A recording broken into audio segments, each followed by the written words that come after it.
Because we were talking last time about how to find a space for your nursing mother's room, but I think in an ideal scenario, with new buildings at least, the company would have a policy in place that would just make a nursing mother's room part of the plan. And that's something that we've now achieved at Cummins.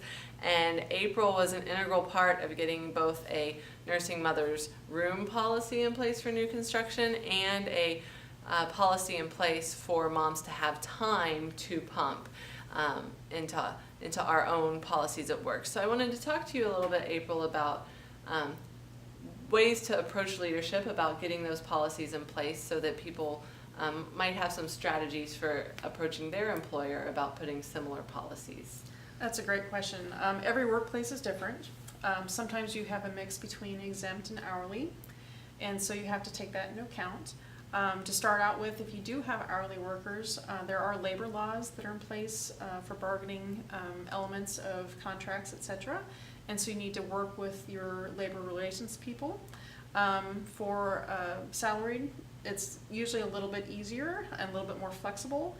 But I would suggest just starting at the top, however high you can reach in terms of trying to get a sponsor. Because usually within companies, things don't move unless you have an executive or leadership sponsor. And then from there, identify who the players are who need to be in that discussion, whether that's HR, leadership, facilities, labor relations, and the users themselves, because they can have great insight as to what they need depending on what type of workplace you have.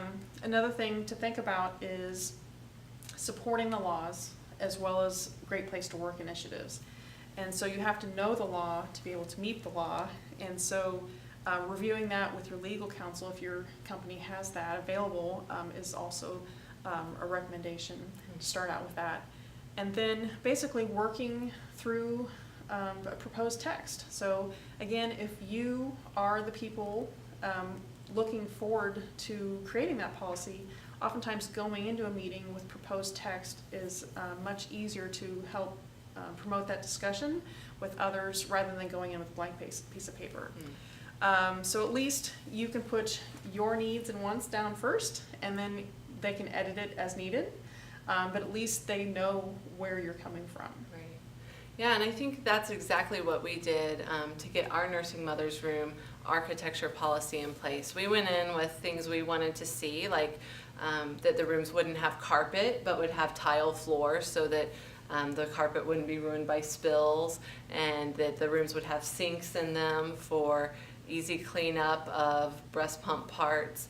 And then the architect was able to go in and actually put things in architecture language and make sure that the room dimensions were ADA compliant, and all of those sorts of things that we couldn't do since we're not architects by trade, and he couldn't do our part because he hasn't been a user of a nursing mother's room. So I think having that partnership really helped us be successful.